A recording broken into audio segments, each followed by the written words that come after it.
story, let's begin. The water's fine, come on, dive in. The future's here, it's right before your eyes.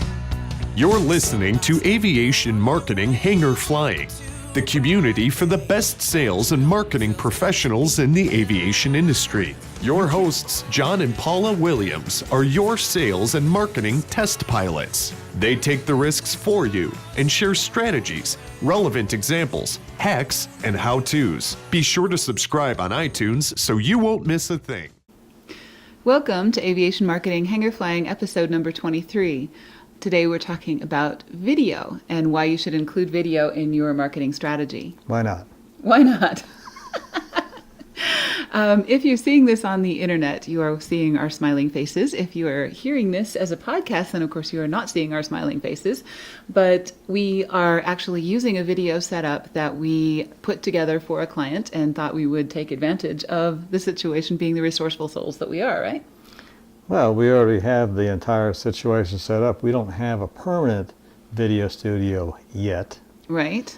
For several reasons, not the least of which is once you get in the game, then you have to keep upgrading to keep up with the technology. Exactly. In fact, every time we rent a video camera and the associated equipment, it's 1,000 times better than it was the last time we rented a video camera and the associated equipment. Easier to use, higher quality, everything. Exactly. So we do this in two places. One is in our office, and the other is at the Stein Eriksen Lodge in Park City, Utah, where they have some very nice conference rooms and setups where we can do the larger projects and things that take multiple days and things like that. So there's a couple of ways that we use video. One is, of course, in marketing materials, and the other is in helping our sales guys develop their sales presentations, because when we video someone and we go through the video with them with a checklist, it's torturous. It's a horrible, horrible process.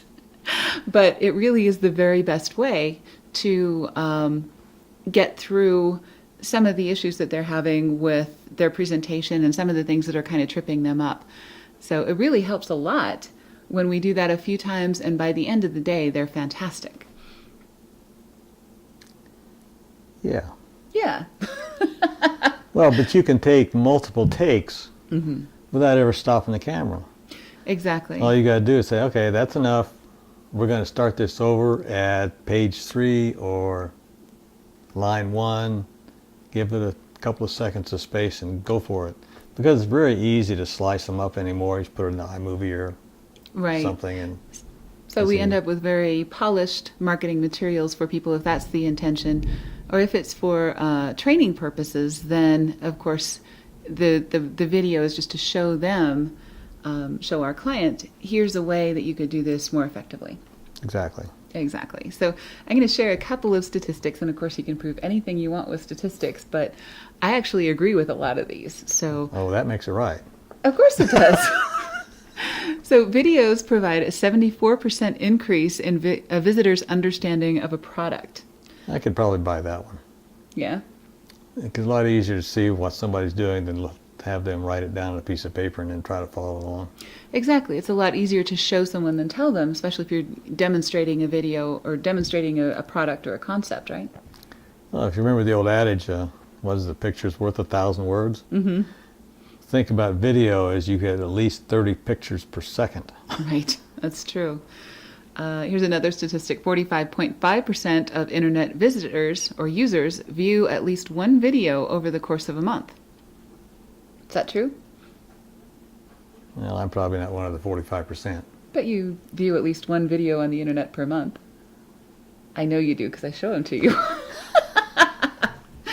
Okay, an average user spends 16 minutes and 49 seconds watching online video ads every month. 49 seconds, give me a break. 16 minutes and 49 seconds. 49 seconds. 16 minutes and 49 seconds. Yeah, well, I mean, so why don't they say 16 or 17 minutes? I mean, give me a break. Oh, they're giving very specific statistics. Anyway. Okay, 80% of users remember the videos they watch online. 80%. Well, you might remember the topic and generally what it is. If it's specific to you, probably you'll remember more of it. True. 46% of users take action after viewing a video online. Don't About know. half. About half. Yeah, Yeah. maybe.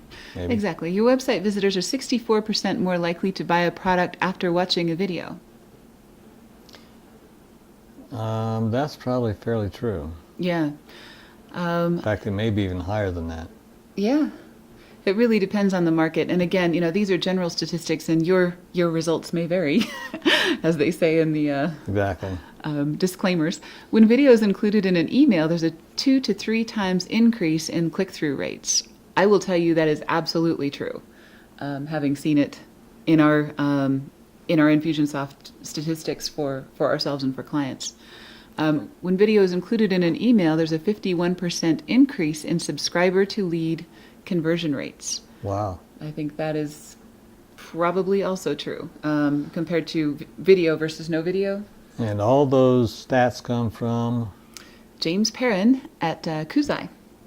what's that? Well, his website or whatever? Yeah, Kuzai.com. Actually, they're a marketing firm that specializes in video. And, of course, we use everybody's data because if it's good data, we don't care where it comes from. But I think a lot of that, and, a lot of the things that you read on the internet are true or not true. But these do pretty much square with a lot of our experience. So I think most of these are pretty close to true. Yeah, they're in the ballpark, good enough to give you the idea. Yeah, exactly. And another really important statistic that we know is true because we've seen it in multiple sources is that YouTube is the second largest search engine or second most used search engine, depending on the day. It kind of trades places, YouTube, Amazon, Facebook and Google. Yeah, exactly. So a lot of those things trade places here and there, but depending on the day, it is a very large search engine. So you really do want to have your materials indexed in YouTube for your keywords. So it's also a great opportunity. If your competitors have Google all locked up, it's very likely that they don't have YouTube locked up. So True. That's an opportunity if you want one. So that's great. And you might think, okay, well, that's fantastic. I want to do some video and I want to get on YouTube and all those things. But what the heck am I going to do? How do I produce a video? What should I use as subject matter for a video? And so on. Yes, well, the sound is probably the most difficult, and it's not just the sound and capturing it, but integrating it with the camera. There are quite a few cameras, and even the iPhone isn't all that great because if you have the phone or the camera set at a distance where you're interviewing people and trying to record it, you're not close enough to the microphone. It doesn't have secondary or an auxiliary input that you can use for a microphone and use lapel mics or anything. So that's probably the most interesting part of making this work. You should get a camera that has external input for audio, and then you can work all kinds of things inexpensively. Right. So a lot of people say, well, I've got a really good camera on my iPhone. Well, that's true, but you don't have really good sound on your iPhone. Exactly. You can just about guarantee it. Which is not to say that you shouldn't you shouldn't shoot video from your iPhone. You can always put music behind it or, something like that. And they may get to the point where you can have an auxiliary input for audio, but then, how do you aim it if you're going to be the only one or two people shooting the same thing? And how do you just it's good for you taking pictures of other things, but to try to get audio input from them and you at a reasonable balance, it's Not easy. difficult at best. Right. So what we do for audio, you can see I'm using what we call our Frank Sinatra microphone. And that's because I talk the most, and also because John already has this beautiful, deep, resonant, manly voice. Right. So he's using a lapel mic, and we have them both running into the camera input. So. As an example, the lapel mic that I'm using costs about $32. Inexpensive, and you get a camera. The bottom end of commercial which is what we use because the consumer stuff just doesn't work well enough from my estimation. He's not picky or anything. And then you have a few things you got to get some converter plugs to go into, but that's okay because it more than makes up for what you do. Right. So tell them about this microphone, the Frank Sinatra model. Well, that particular microphone was made in the 40s. It was given to me when I was 13 or 14 years old to use because I was in amateur radio. And I used it for a while, and it ended up in boxes. As a matter of fact, when she wanted to buy a new microphone, I said, no, wait a minute, I think I have one. So I went to the garage, pulled it out of a box, had to disassemble it and rebuild some of the foam pieces in it, but that's what we use, and it's really, really nice. This is broadcast quality microphone. Exactly. Right. So, a lot of times some of the things that you have already can be used to produce a lot of great video and audio. So let's talk about good lighting. Well, the lighting we're using here is the result of you have to have lighting, and it takes a while to place lights wherever to get the shadows off the face and so forth. I happen to have in the garage some construction lights that have the little cages over so they don't get broken. I take the cages off and we use those construction lights, and they are on pivots on a bar, and you can move them around until you get the light like you want it so that the shadows are off the face and that no highlights anywhere you don't want. Just takes some working with it. Exactly, and he's actually bouncing them off the ceiling, so it does take some creativity to make that work in ways that are not super harsh and drive people completely crazy after the first 10 minutes of video. So when we have a client come, we take care of all of this for them and have the setup ready to go. All they have to do is come in here, do their thing. We do as many takes as we need to until they're comfortable and we're comfortable, and carry on from there. Exactly. So, obviously this is a podcast, so we're doing this in one take. We're not doing it super polished or anything like that, but... Well, they think it's one take. Exactly. So... Which is the whole point of video. And matter of fact, in this particular one we are doing so far, at least 2 takes, but you'll never know that. Exactly. In fact, you can go back and review it and look and see if you can find out where we broke it. Mm-hmm. Oh, I'm sure they probably can. No. Not when we get done. So that's the third thing, is good editing. You want to go back through the video and cut out anything that you don't want to use. So there's always going to be things where people hiccup or sneeze or other strange things happen. Or or they say too much, which is the thing that I am working on. I presently struggle with, as Tony Horton says in the videos. The third thing the fourth thing is that we want to have a really great call to action if this is a sales letter or a marketing piece. And what we've put together in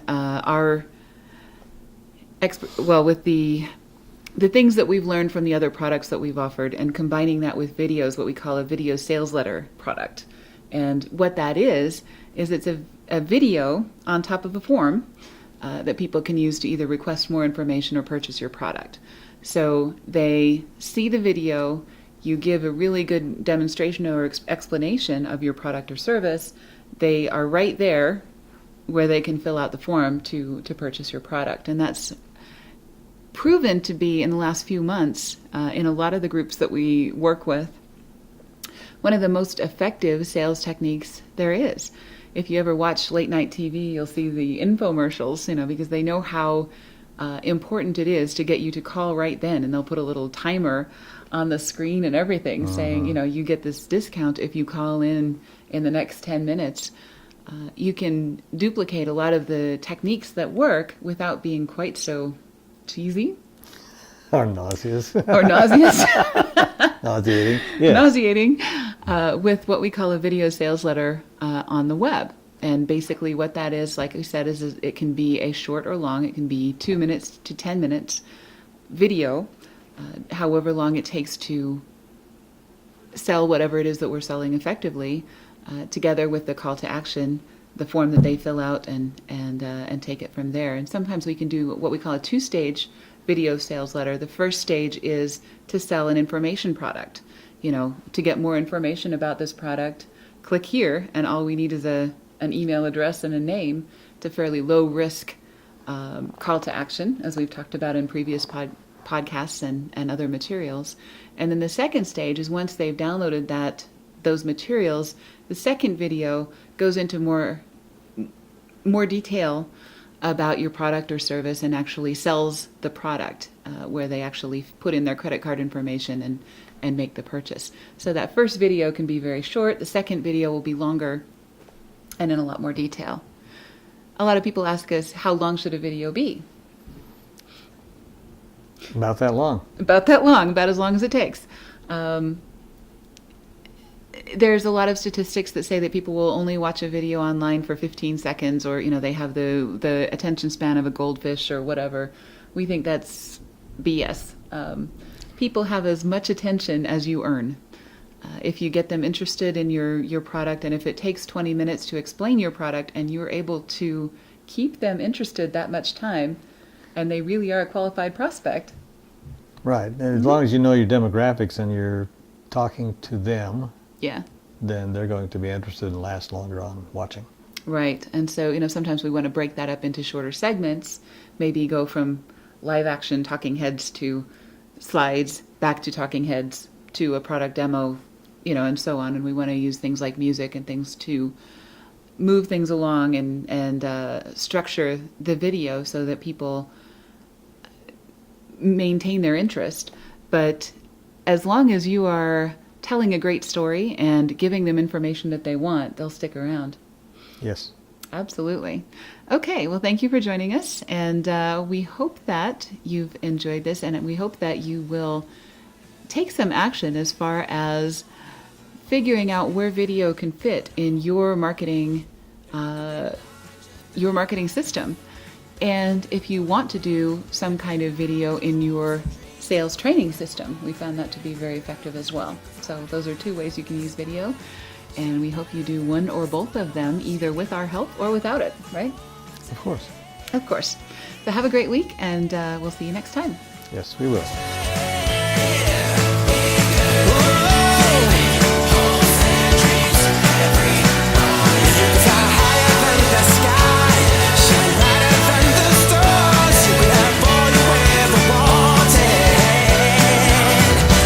You could.